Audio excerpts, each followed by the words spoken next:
Bonjour et bienvenue à tous. C'est un plaisir de vous retrouver pour un nouveau numéro d'actualité économique ivoirienne avec Sève. Les titres d'actualité économique de la semaine.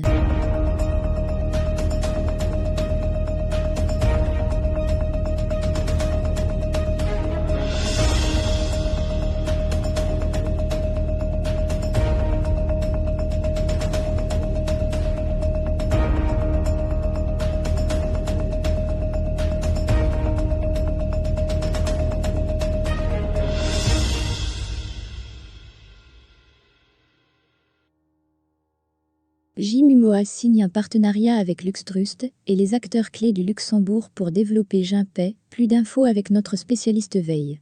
Bonjour Sibo.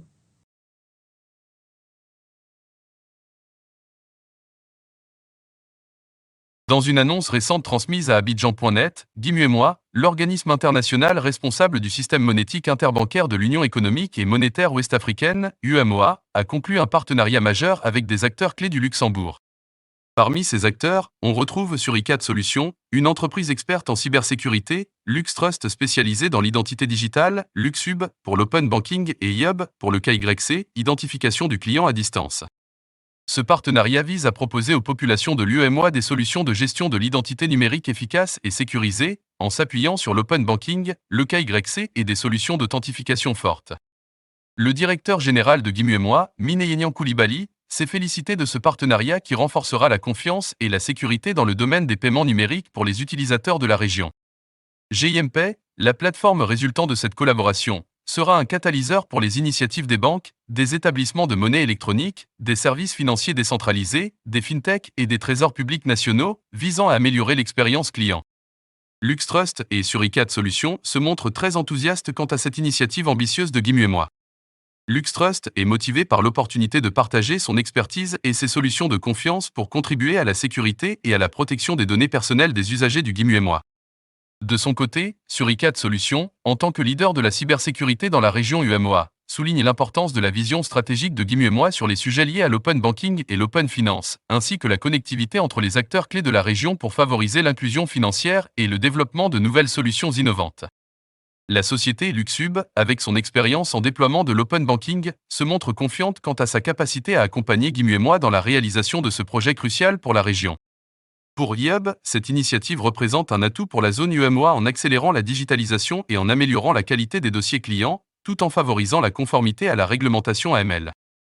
En somme, cette collaboration entre JMUMOA et les acteurs clés du Luxembourg promet de renforcer le secteur des paiements numériques dans la région, offrant ainsi une meilleure sécurité et une expérience utilisateur améliorée pour les utilisateurs de l'UEMOA. Le mercredi 26 juillet 2023, le ministre du Commerce, de l'Industrie et de la Promotion des PME a présidé une cérémonie spéciale de reconnaissance des produits ivoiriens. Source Abidjan.net.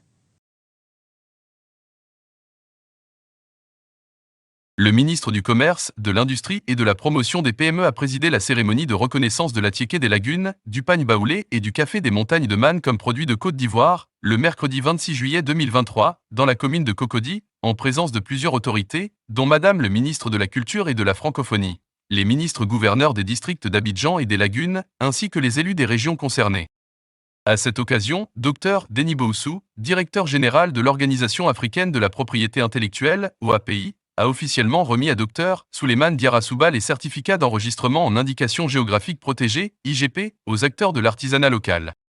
Pour la première fois de son histoire, la Côte d'Ivoire obtient ses produits labellisés par le système des IGP, parmi lesquels figure notre Atiéké national. C'est une marque de reconnaissance de notre identité et de notre savoir-faire ancestral, a-t-il déclaré.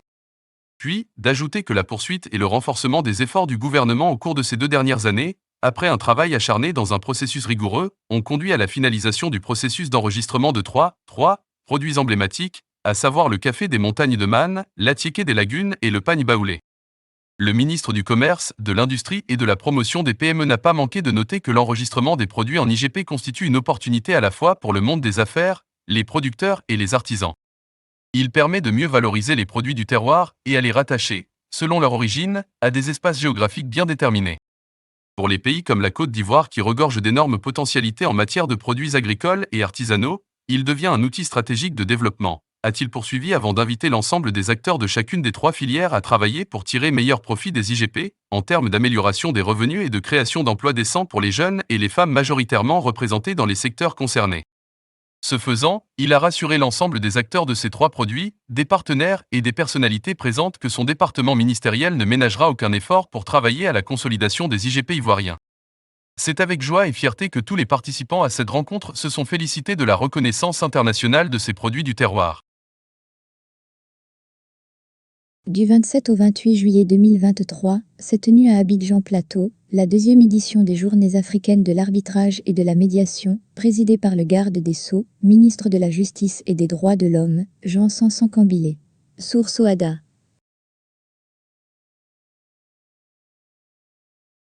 Sous le thème « Le règlement des différends commerciaux et des investissements par l'arbitrage et la médiation dans le cadre de l'OADA et de la ZLECAf », le ministre Sanson-Cambilé a ouvert ces journées en situant leur contexte.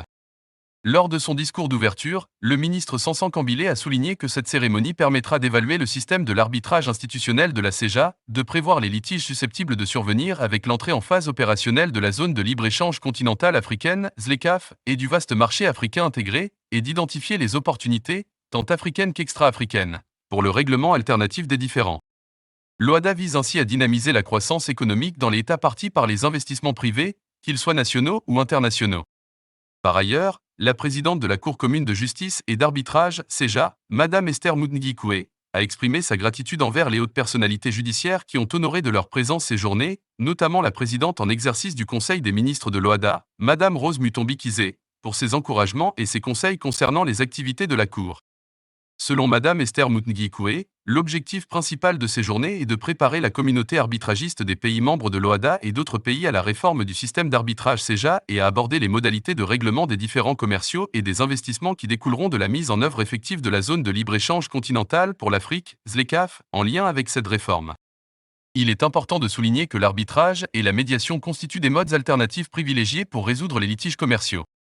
L'OADA vise ainsi à dynamiser la croissance économique dans les États parties par les investissements privés, qu'ils soient nationaux ou internationaux. Quant à la zone de libre-échange continentale pour l'Afrique, ZLECAf, elle a été créée par la Conférence des chefs d'État et de gouvernement de l'Union africaine, UA. Il est important de souligner que l'arbitrage et la médiation constituent des modes alternatifs privilégiés pour résoudre les litiges commerciaux.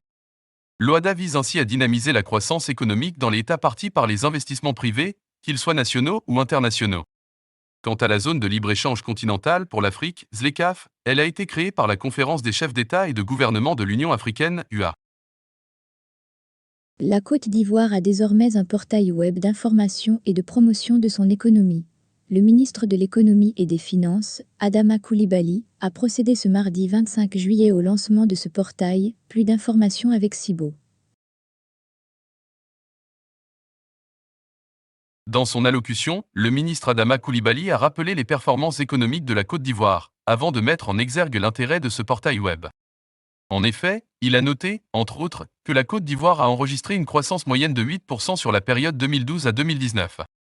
Cette dynamique s'est poursuivie en 2022, avec un taux de croissance de 6,7%, après s'être établi à 7,4% en 2021, dans un contexte de chocs extérieurs multiples dont la pandémie de la Covid-19, la crise ukrainienne, l'inflation mondiale et le durcissement des conditions de financement.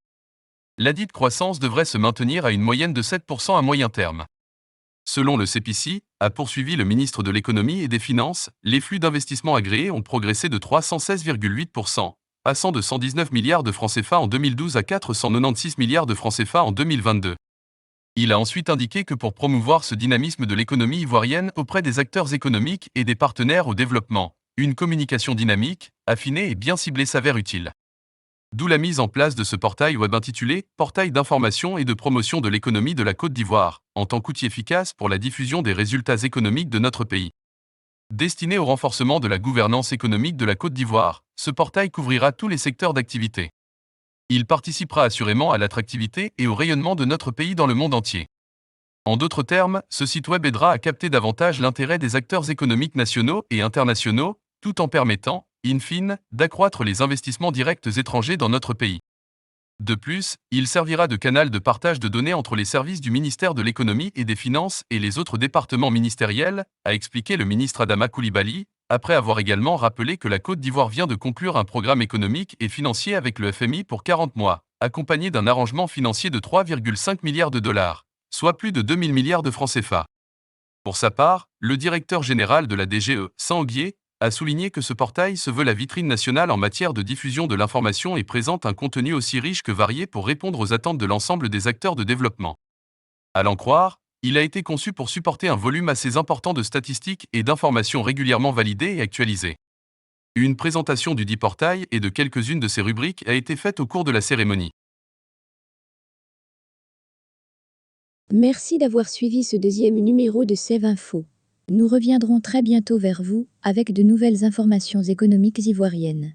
Restez connectés sur l'ensemble de nos plateformes Sève Social, Sève Portail et Sève TV pour un panorama complet de l'actualité économique à 360 degrés.